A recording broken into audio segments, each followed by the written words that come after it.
started. So good morning. I am Audrey Wenning, the Director of Transportation for the Metropolitan Planning Council.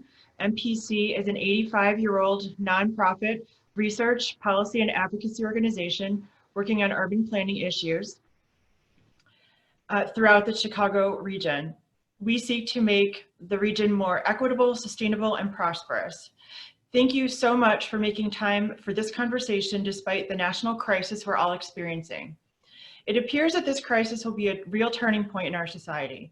We hope that this period is providing an opportunity for reflection so that as we come out the other side, we're ready to help move our communities in a more sustainable and equitable direction.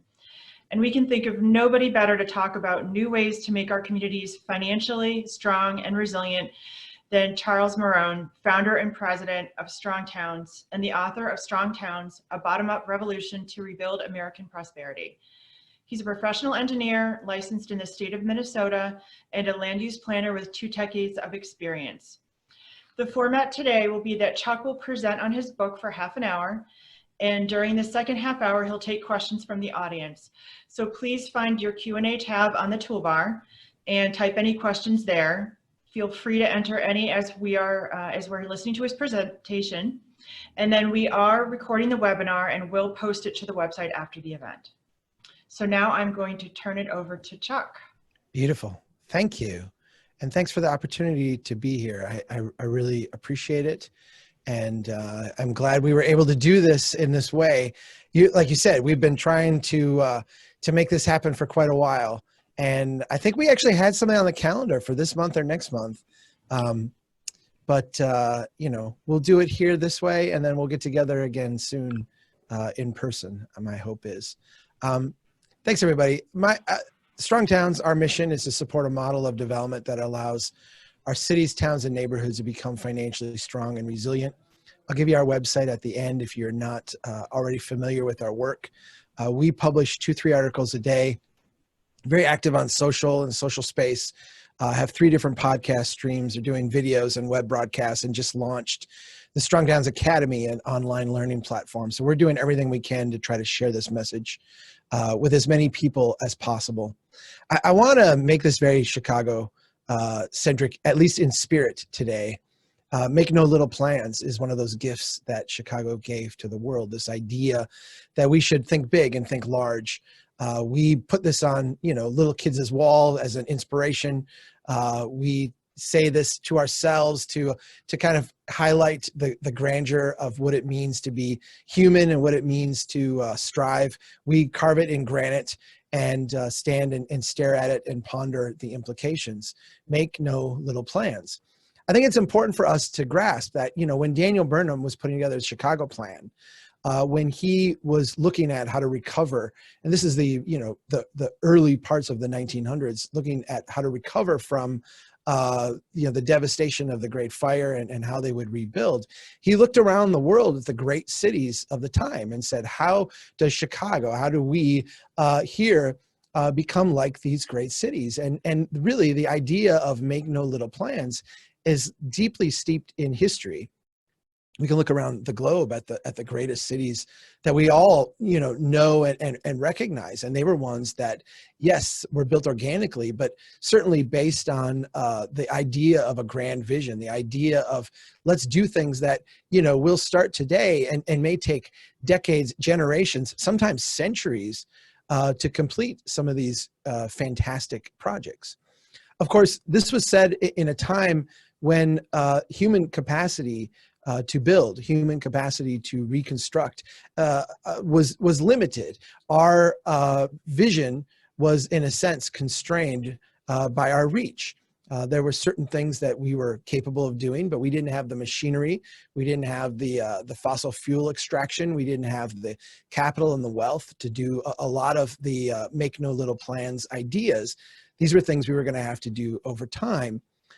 As these ideas percolated and as they came out at the other end of the Depression and World War II, Americans, very inspired by this, made no little plans. We literally went across an entire continent and said, let's transform this entire thing. We have a new idea of how to build.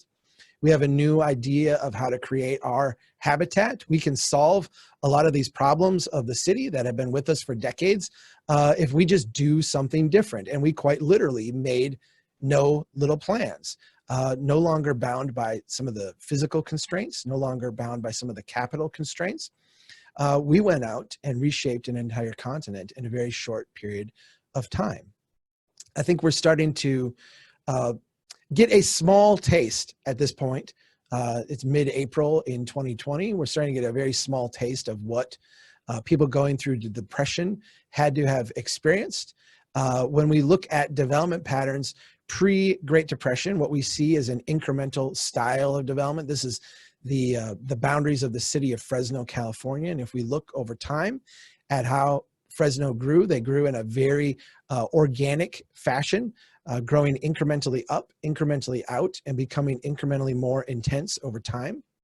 Of course, at the end of World War II, that generation that had lived through the Depression, that generation that had sacrificed and done victory gardens and war bonds and rationing during World War II, set out to, in a sense, fix the underlying economic problems that they had experienced by making no little plans, by creating lots and lots of growth.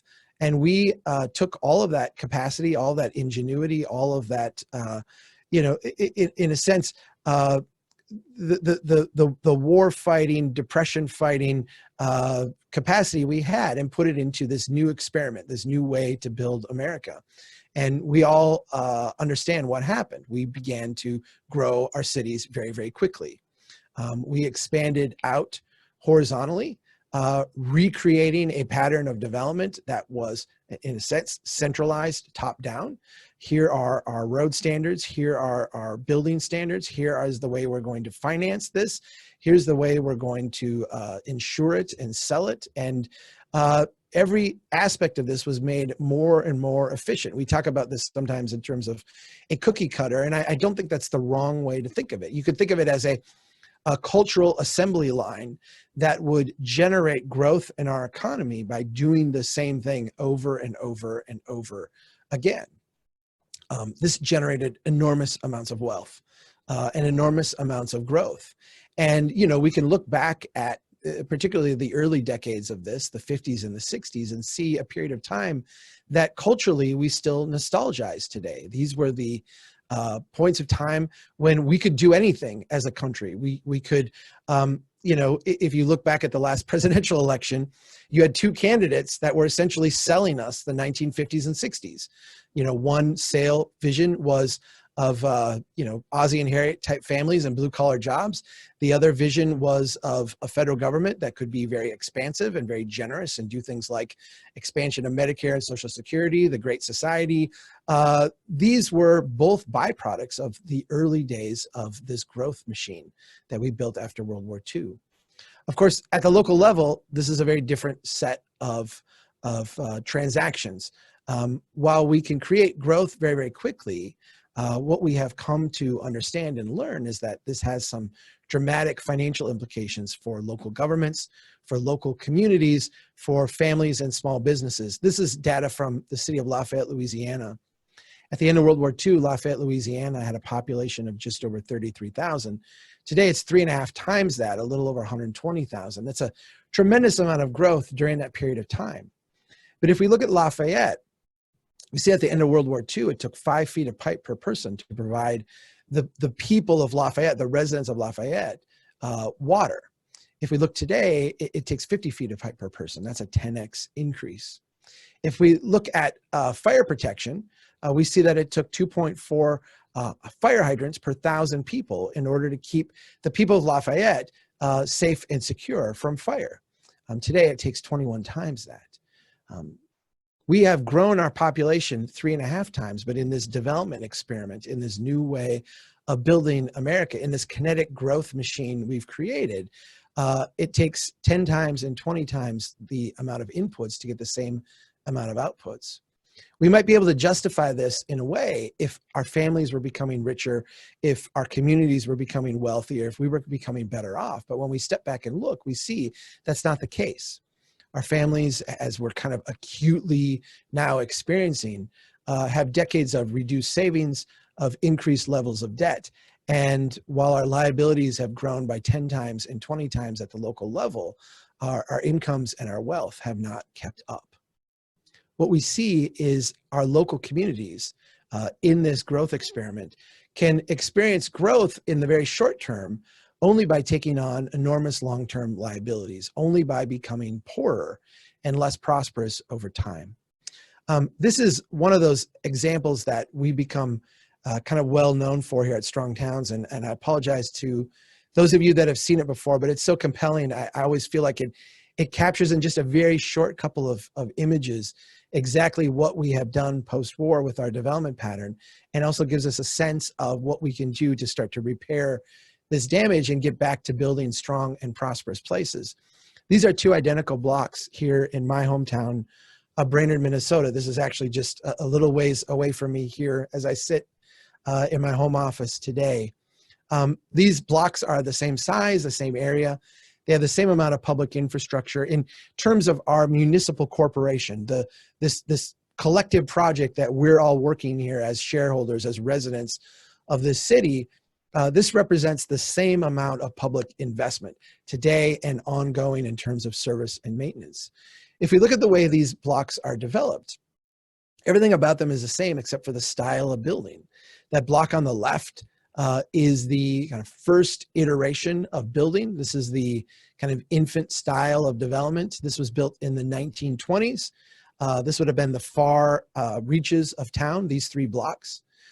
Had things continued to grow as they had for thousands of years, you would have expected to see second and third stories, buildings becoming more intense, more ornate. That's not what happened. As this was built, we then entered the Great Depression, World War II. We then just skipped right over this neighborhood and started in this new experiment to build out on the edge. These three blocks have stagnated for almost a century. That block on the right used to look just like the one on the left.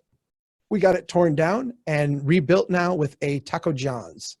I don't know if I believe you do have some Taco John's in Illinois. I don't know if you have it in the Chicago area specifically. But if you're confused about Taco John's, think of it as like Norwegian Mexican food. Wildly popular cuisine here in the center of Minnesota. And so we were thrilled to have this project, right? We got rid of a block of blight. We got a new building that is shiny and new. It meets all the building code requirements. It meets all the zoning code requirements. It's got the right setbacks, the right amount of parking, the right coverage ratios. The sign is correct. We even got some native plants in the stormwater area and a little strip of a sidewalk there, potentially for some people who could someday walk if we built out the rest of the sidewalk network. Everyone was thrilled about this transaction, right? What nobody bothered to look at or no one bothered to understand is that that old blighted block has a total value of $1.1 million. Add up all those little properties and that's what you get. That shiny and new block, the same size area, the same amount of public infrastructure, just a different style of building, is only worth $600,000. Understand what you're looking at. You're looking at that make no little plans, Daniel Burnham style of development, that incremental build it one little step at a time, maybe have a grand vision, but organically assemble your city. You're looking at that pattern of development in its infancy after decades and decades and decades of neglect and decline. And it still outperforms the stuff we're building brand new today, the stuff that we hold up as, you know, what new growth looks like, what new development is supposed to be. A good friend of mine named Joe Minicozy runs a firm out of Asheville, North Carolina called Urban 3. And Urban 3 has become well known for their geo-accounting practice. They go around and help communities model and look at where their most productive land use patterns are. If you think of a farmer planting seed in a field, the parts of the field that grow up the most robustly, we say that is the most productive part of the farm field. That's where you get the most bushels per acre or what have you. Where in the city do we get the most productive land use? Where do we get the most value per acre? Where are we getting the highest return on our investment? Joe's group, Urban 3, has modeled hundreds of cities across North America, and we see the same pattern over and over and over. This is Buffalo, New York. If you've never been to Buffalo, you're missing out. It's a great city. They've done a lot of things that I think we could all learn from. They've also suffered from decades of decline and neglect, steady population loss every single year since the end of World War II. Yet if we step back and we look at Buffalo and we say, where is the value and the wealth in this community? It's in the core downtown. It's in the surrounding adjacent walkable neighborhoods. It's in those places that were built over time, incrementally and organically. They have survived, retained their wealth despite the decline and neglect. And that style absolutely dwarfs and everything that we've built subsequent in terms of financial productivity. This is not some strange anomaly. This is not something that is just something we see in industrial cities, post-industrial cities, northern cities, southern cities, large cities, small cities. We see this everywhere we look. We've been part of modeling hundreds and hundreds of cities. And no matter what we see is the same general pattern. When we have walkable neighborhoods, when we have neighborhoods that were assembled in this incremental fashion prior to the Great Depression, whether they are occupied by the wealthiest people in the community or the poorest people in the community, whether they are in a large city or a small city, northern, southern, coastal, inland, we see the same general pattern. High levels of productivity in the pre-Depression style, very low levels of productivity, in fact, negative return on investment in the stuff we have built subsequent. This is a map of Lafayette, Louisiana. I mentioned Lafayette earlier because we were part of a big study that was done there. This map is a little bit different than the productivity maps. It actually looks the same because there's a strong correlation between this map and those maps, but this map actually goes a step further and looks at the profit and loss, in a sense, from the city's standpoint. We looked at all the expenses the city incurs on an ongoing basis, looked at all the revenue streams that the city has on an ongoing basis, and we balanced those out. So what you're looking at here is every property that is blue is a parcel, is a single property that pays more in taxes in an annual basis than it requires in ongoing service and maintenance. The higher the line goes, the more, in a sense, from the community standpoint, profitable that property is. Those in red are the exact opposite. These are places that require more to ongoing provide the service and maintenance for the community than they pay in taxes and fees.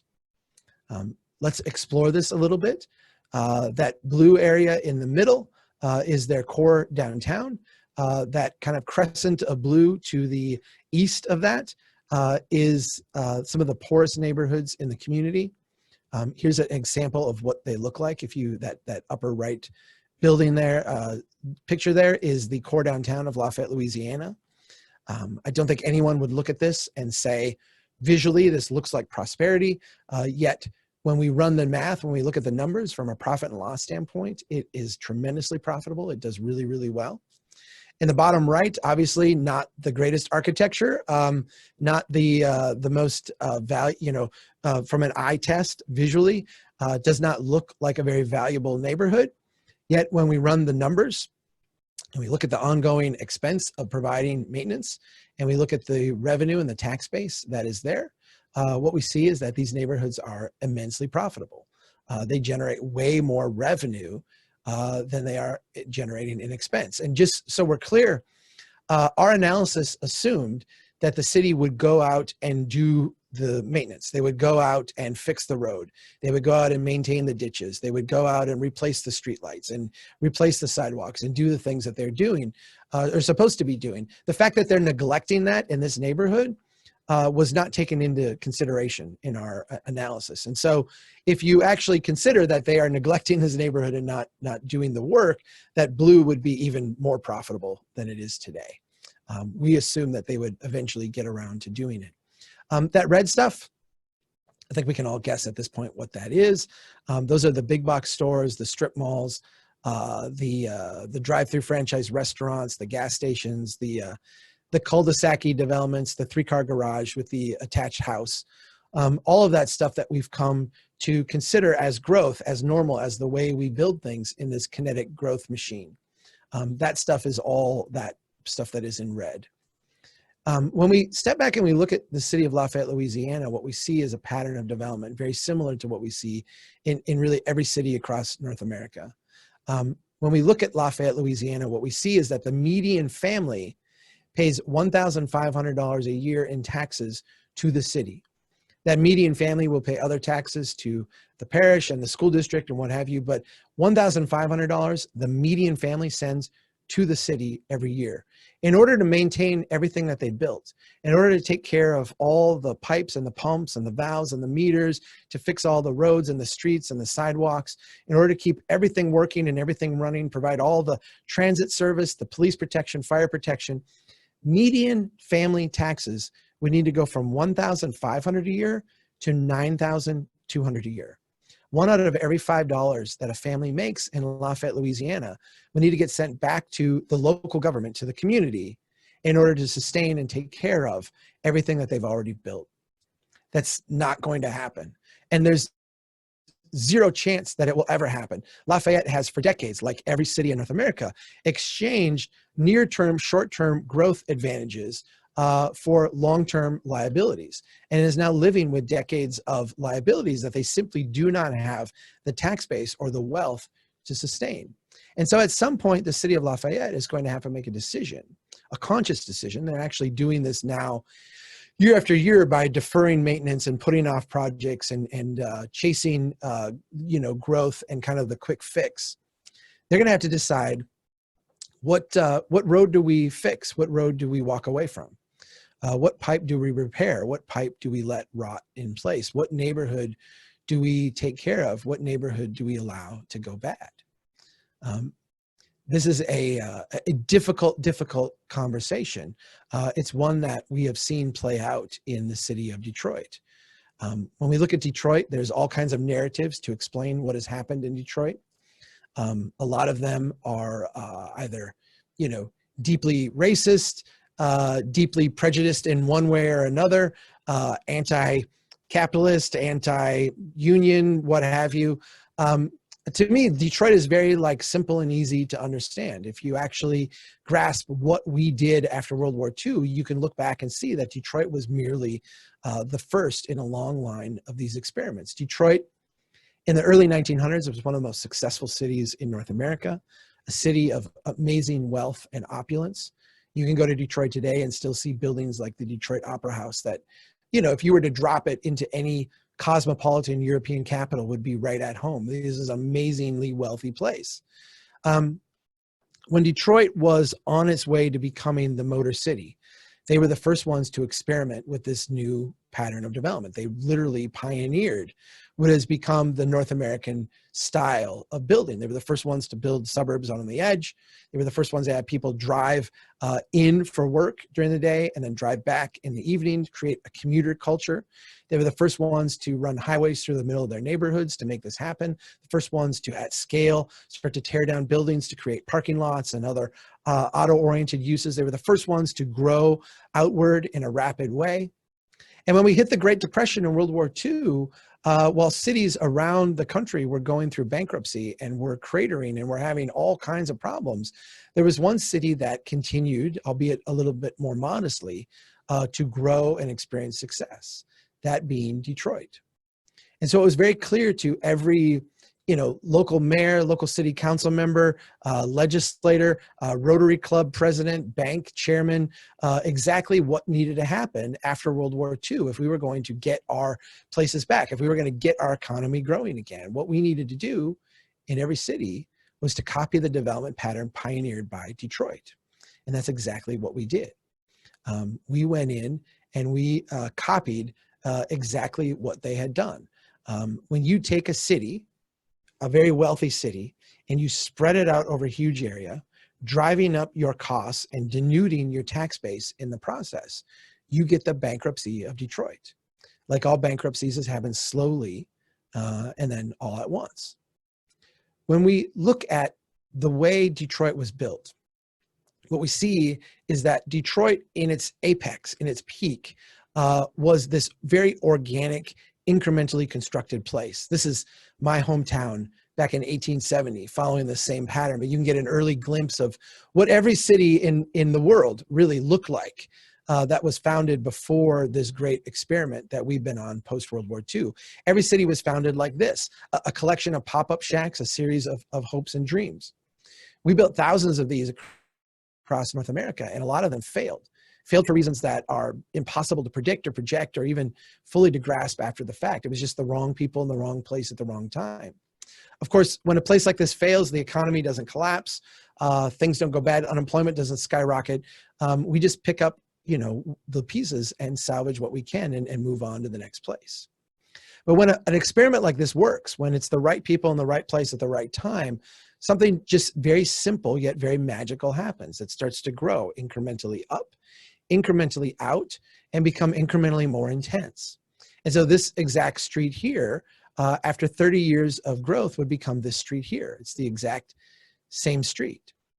And as this city would continue to grow, like Detroit, like every city in North America had experienced, like every city around the world had experienced for millennia, growing incrementally up, incrementally out, and becoming incrementally more intense. The underlying land values here would continue to increase as it became more and more of a place. You would create this natural redevelopment pressure, and a street like this would transform from 2- and 3-story wood structures to buildings of brick and granite. What this shows us is the amazing potential to do great things by working incrementally. We are so conditioned today to think that we can only make great progress through large leaps. We can only make great progress through not only having fantastic visions, but taking fantastic action by working in large steps to enact our vision, in a sense, overnight in its perfect form. What we recognize is that that approach is incredibly fragile. It does generate quick returns. It does generate an illusion of wealth, as we talk about it at Strong Towns. But what it does is it undermines the strength of a community. It undermines, it strips away that feedback loop, that complex adaptive environment that allows cities to organically grow and change and evolve, and not only become strong and successful, but become quite magnificent over time. Incidentally, I'm going to give you a snapshot of what this exact same street looks like today. 70 years into this post-war experiment, we've, like every city, gone in and denuded our tax base. We ripped down those historic buildings, most of them. This is now a collection of parking lots and half-occupied buildings. You can see, despite the massive level of public investment in streets, sidewalk, curb, drainage systems, pipe, we have no tax base here to sustain all this. The tax base is gone. It was once there. We once had it. It is now gone. The greatest pushback that I get when I urge people to think incrementally and to look at what is not the grand vision that we can go out and enact today, the big project that we can do that will utterly transform everything, but instead look at what the next smallest thing we can do is, and go do that. Go do it immediately. Go do it right now. Like, don't waste time. Just continue to do those things. The pushback that I get is, Chuck, we could never build great cities that way. We could never do fantastic things that way. You're telling us to go out and focus on crosswalks and street trees and all these little things. And we've got such huge problems to solve. We want to build great things. Like, what are you talking about? And I'm going to, give you an analog of my little hometown here in Brainerd. Here's another city you might recognize. This is what it looked like in 1878 in this particular area. Over time, this is what it grew to look like. We can fast forward a little bit more in history, and this is what it looked like. And you're seeing this incremental pattern of development, this incremental development pattern play out. You might recognize this place. If you don't, my guess is you will recognize it today. This is, of course, Times Square. And all those photos I just showed you were of Times Square as it iteratively, incrementally over time evolved to become what it is today. Daniel Burnham said, make no little plans. And I agree with this. At Strong Towns, we agree with this. Like, let's have bold visions. Let's have a grand notion of what we want to evolve and grow into. Let's have Daniel Burnham's kind of vision for what our future should be. But let's temper that with some humility about our capacity to understand what the next step should be. Let's temper that with a little bit of humility about the path that we're going to take to achieve this great vision. Make no little leaps is a good, prudent step for our time. It's one we've been saying for a long, long time. I think it's now becoming very evident that maybe this is what we need to do or should be doing. It may become the case in the coming weeks and months that this is all we're capable of doing. I think if that is true, we should take some hope because every great city that we look at around the world was built through small steps, through iterative steps over time. The visions were grand, sure, but the steps to do it were very, very simple and very, very small and very, very humble. These were places that were largely poor. They were far poorer than we are today. They lacked the resources that we have. They lack the capacity that we have, yet they built places that endure and are inspiring even up to the present moment. And so, you know, when we look at having our capacity limited, when we look at having our budgets cut and our lives changed and our capacities limited, we need to take this as an opportunity to reevaluate not our vision, not the grand thing we're trying to accomplish, but the means and the mechanisms that we're going about doing it. And if we're able to do that, what we'll find is that not only are we in a position to make some fantastic steps today, take some really important things, but those things will have a high payoff, a high financial return, and they're going to immediately start to improve people's lives. We can take small steps, little steps towards a grander vision and experience cities that grow stronger and more prosperous over time. Thank you so much for the opportunity today, and I'm happy to take anybody's questions and have a nice chat. Thanks, Audrey. Thanks so much, Chuck. That was fantastic. Really lays out the situation that we're really in right now.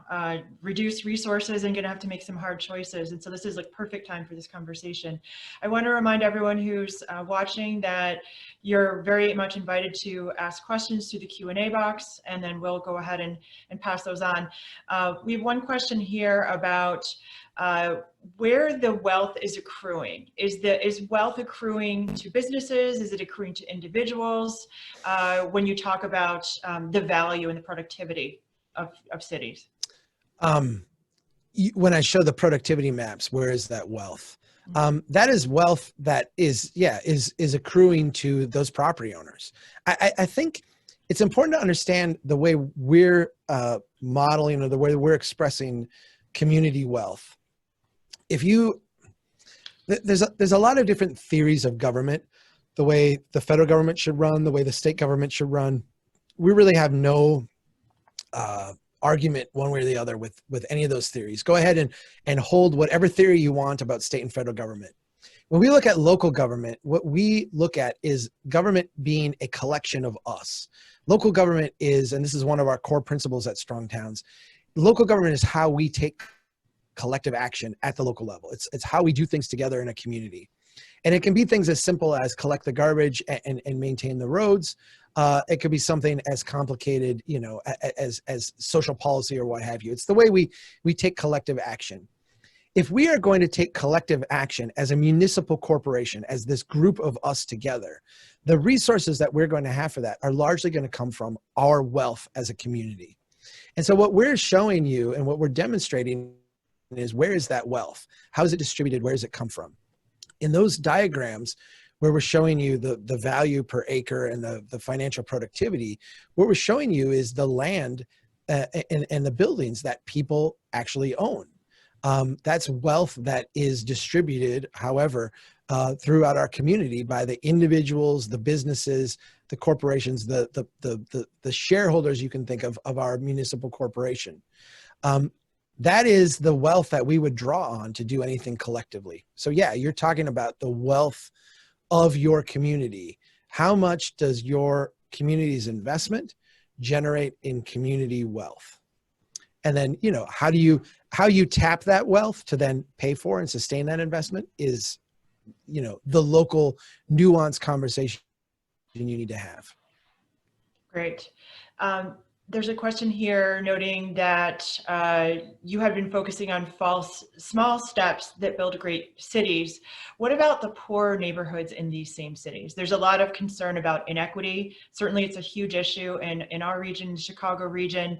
How can you look at this in a way that you're building greater equity?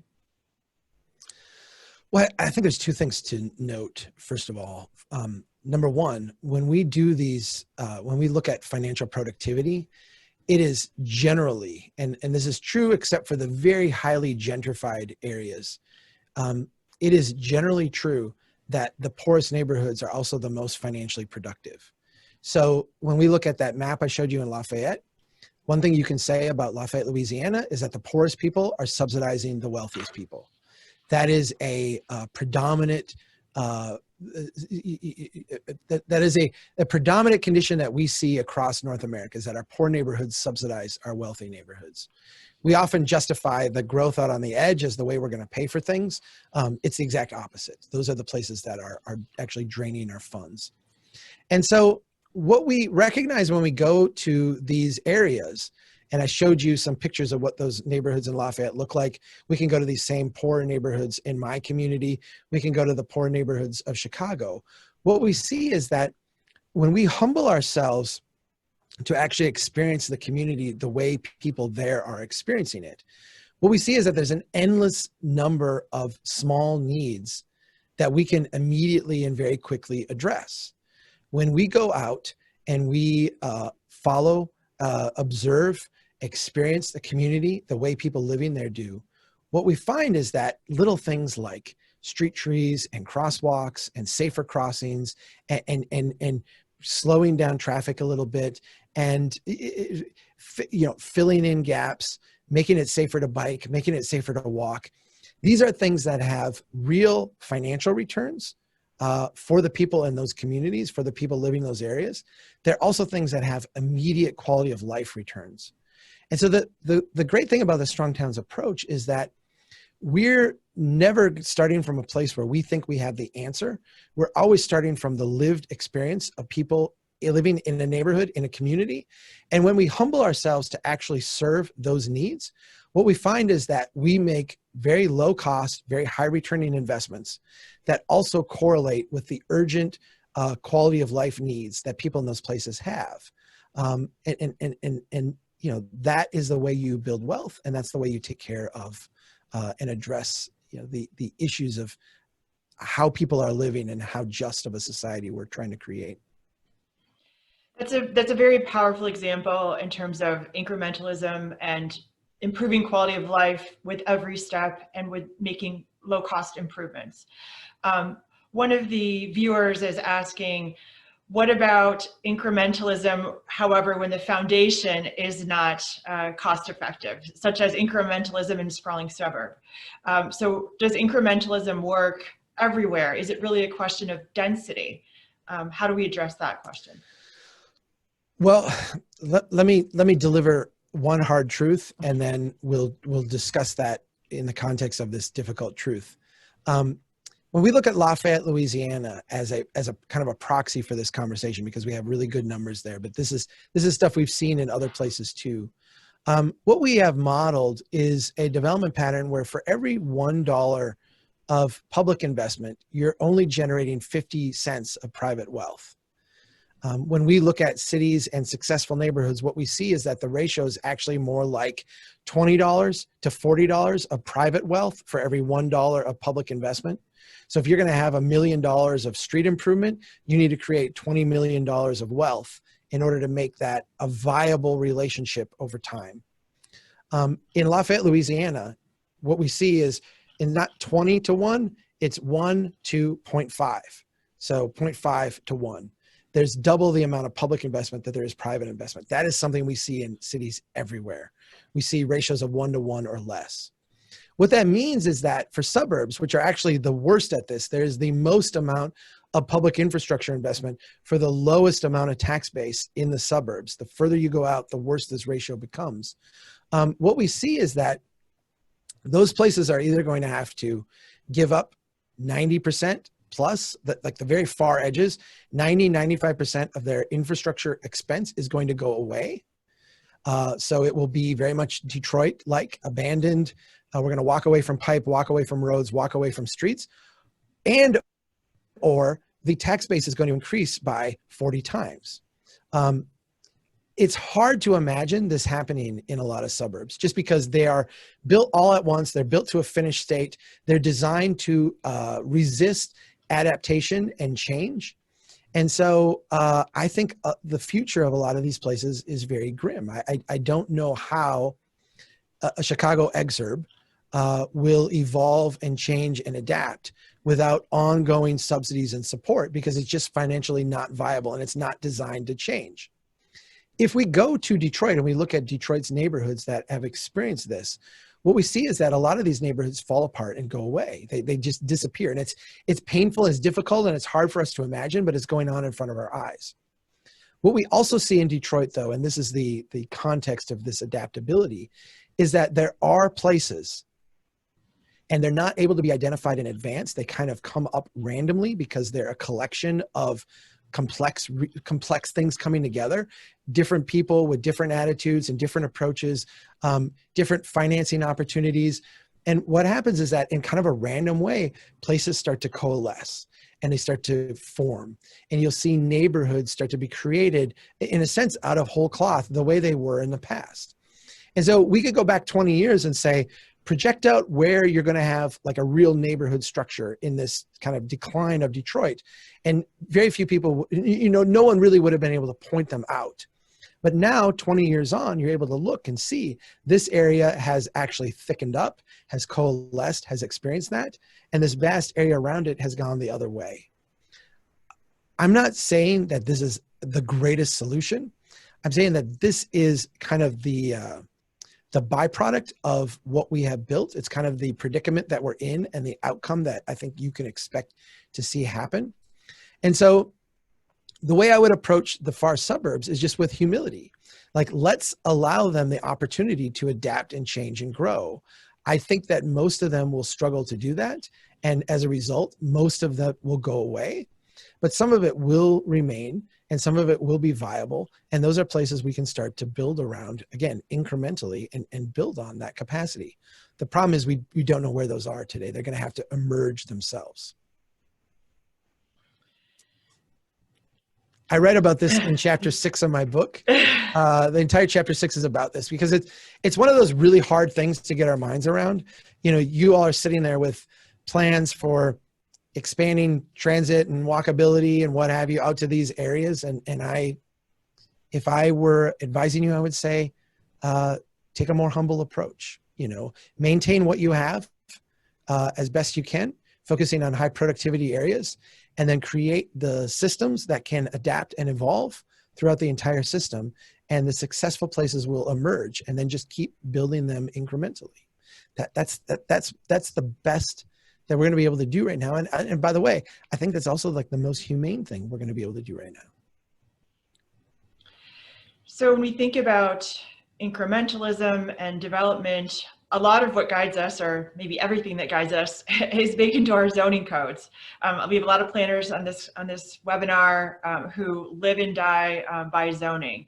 And people are asking, have you seen or envisioned a zoning code that rather than floor area ratio or units, says the buildings can only be 1 or 2 stories higher than neighboring buildings or the average on the block? Would that be preferable? Abandoning parking requirements, limits on accessory dwelling units.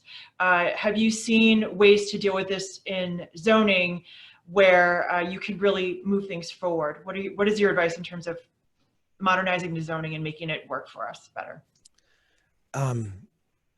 It's interesting because I worked for over a decade administering zoning codes as part of my private practice. That was about 60% of what we did.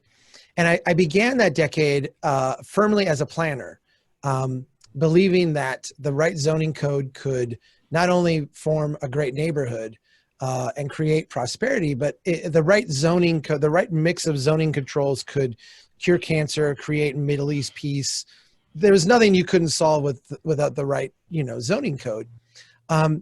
I became very disillusioned over that decade. And by the end, was advising cities like just repeal the whole damn thing.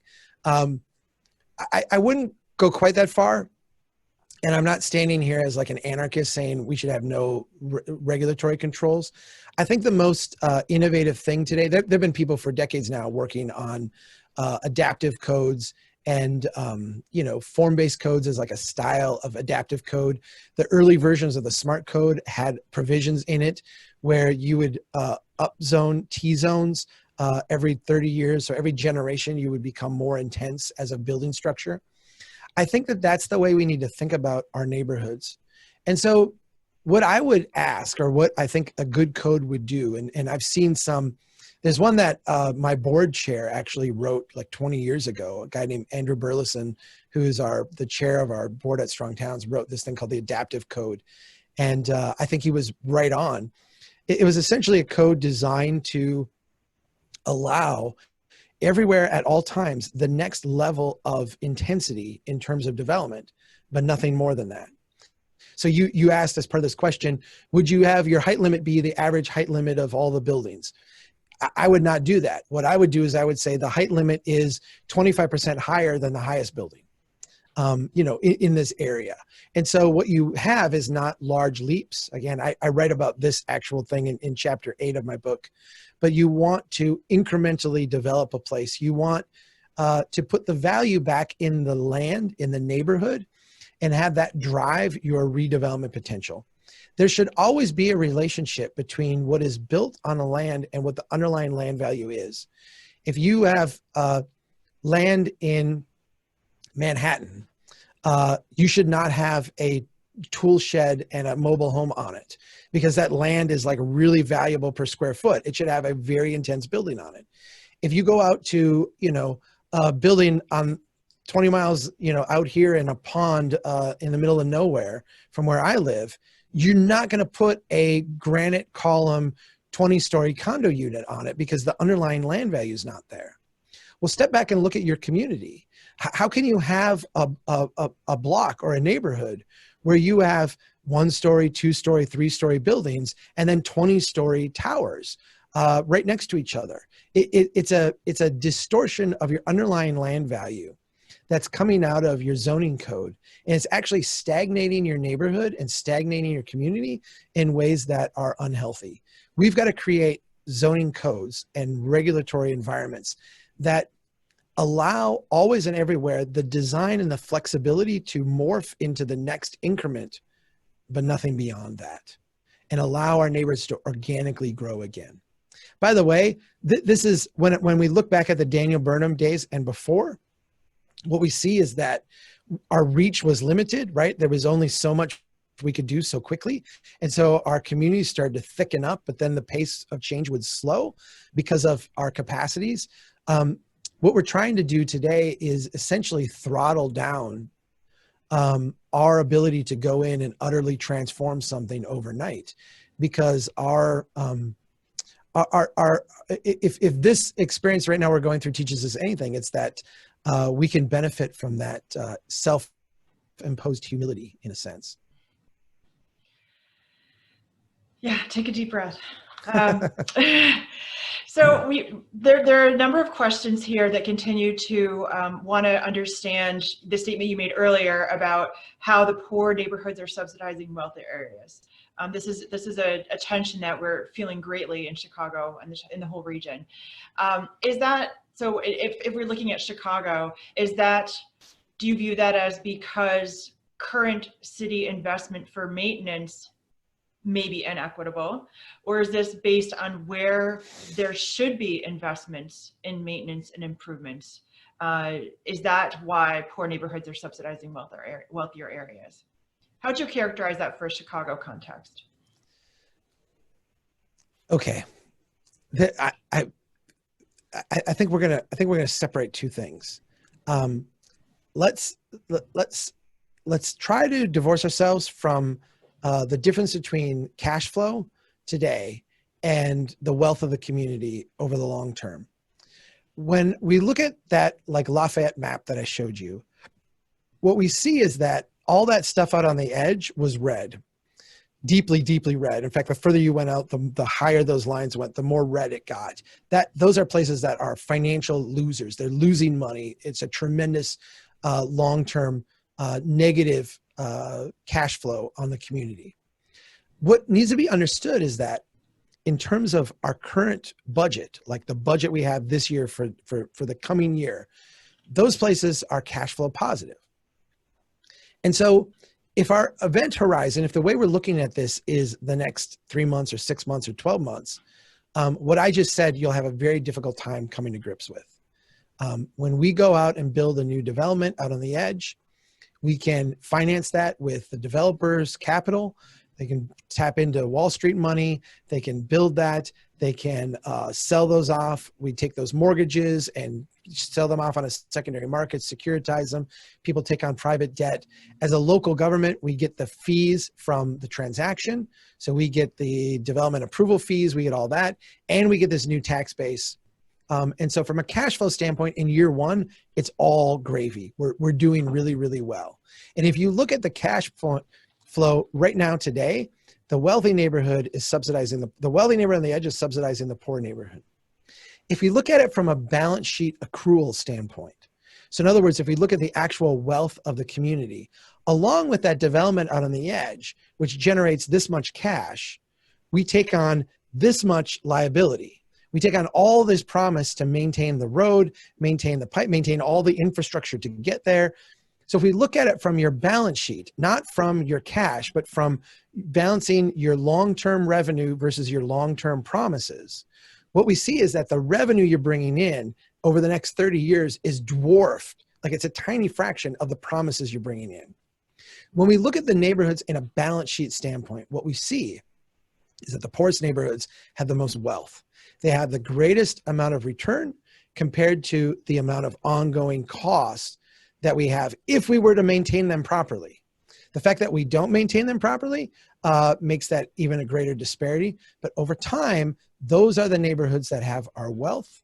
Those are the neighborhoods that are actually financially viable. Those are the ones that represent, in a sense, positive cash flow for the community. So we can, very much like a business that's doing like let's do a big sale where we sell things, under cost to get people in the door. That's essentially what our communities are doing. We're giving away our future wealth to get people in the door to generate cash. But any business that does that knows that they also have to have like something that makes them money over the long term, or they're going to go out of business. Those are your poor neighborhoods right now today. And so when I say your poor neighborhoods are subsidizing your wealthy neighborhoods, your poor neighborhoods are the store of value. They're the places that are actually cash flow positive, that the rest of your community depends on in order to survive. Helpful. So you've talked a lot about the amount of cost that accrues in lower density development, where you have a lot of infrastructure, water, roads, et cetera. It's very expensive to maintain. The bill collector comes calling and you don't have the wealth to pay for that. How do we head off that type of growth? There's some questions about growth boundaries. Portland's growth boundaries are well known. I mean, are there recommendations that you would make for those types of strategies? I would not follow Portland's example. You go to Portland, and Portland has what I think we've called the planner Disneyland in the middle. I mean, it has a great urban form. It's been very well designed, very well built. It's a planner Disneyland. But as soon as you get out of that, you've got a place that looks just like everywhere else in North America, and it has the same dysfunction and the same underlying economics. The growth boundary has not changed that at all. It's just maybe in some ways made the whole thing more expensive as a transaction, but has really not changed the underlying economics. How do we change this? Let me offer two things. Number one, I think the economics of our time are going to change this. I mean, I think we are one of the byproducts of what we are living through today, right now at this exact moment, is that that style of building. It's funny because there's all this talk, and I saw some stuff from Joel Kotkin recently in the last week about how cities are bad and density is bad, and what's going to be the outcome of coronavirus is that everyone's going to want to live in suburbs. No, everyone's going to be broke, and every city is going to be broke, and every business is going to be broke. And you know what you do when you're broke? You don't drive, you walk, you bike, you live a very frugal life. Go follow the poor people in your community and you will see how they live. They do not live a high burn lifestyle the way we experience lifestyles in the suburbs. So a poorer place is a place that has more walkable neighborhoods by demand. We're not going to be building more of this stuff. And the stuff we built is going to drop in value significantly. And so I think that there's a natural kind of market reaction here that will slow the craziest stuff. Of course, I could be wrong. I know we're talking about $2 trillion for infrastructure spending. You should all know that a vast percentage of that is going to go to trying to prop up this suburban growth machine. And so your suburbs are going to get all kinds of enticements to build interchanges and frontage roads and cul-de-sacs and what have you to try to get this machine churning again. If that's the case, and if you want to head that off, I think the best model today, and it's not perfect, but I think it gets at the essence of how you would approach this from a regulatory standpoint, is what they've done in Fate, Texas. Fate, Texas is an exurb, a third ring suburb of Dallas. In Fate, Texas, they have modified their zoning codes to have a financial standard along with their land use and lot size and the other standards. And their financial standard says, we will not as a community accept this development until it meets a private value to public obligation ratio of at least 20-1. So in order for us to accept $1 of road improvement, sewer improvement, drainage improvement, water system improvement, we have to have at least $20 of private wealth that's been created. And what that has done is it's transformed, it's slowed development a lot, but the development that they get, it's actually transformed and is it's got to be done in a different way. I think the challenge there then is how that adapts over time, but in the immediate thing, that's what they've done. And it's been, successful to a degree. You can find the case studies on it on our website. Thank you. Yeah, you've anticipated some of these questions of how do we head this off? There's going to be a lot of pressure. There already has been, and there will continue to be more pressure to continue to subsidize this kind of development. And many of our leaders are so desperate for growth. They don't understand the long-term liabilities. So thank you for that advice. So I think we're pretty much at the end here. Time flies when Chuck is giving his wisdom about development and planning. Thank you for such a thoughtful conversation. We've really learned a lot. There's been a lot of stimulating conversation in the Q&A and people are really reflecting. So thank you very much. Let's hold on to Chuck's reason and inspiration to change our system in the days, months ahead. Please be sure to get your own copy of the Strong Towns book. Obviously, there's a few chapters that'll further delve into the questions that have been asked today. And Strong Towns is also going to be starting an academy series, so you can learn these principles through remote learning. So check that out at strongtowns.org. And we are also going to be following up with all of those that joined us today with some requests for feedback, as well as a link to those of you who are receiving continuing education credits.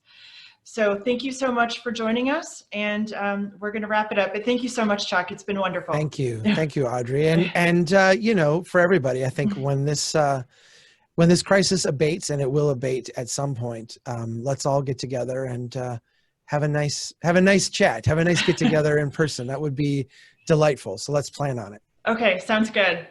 All right. Thank you so much. Have a great day. Take care. Yeah. Bye-bye.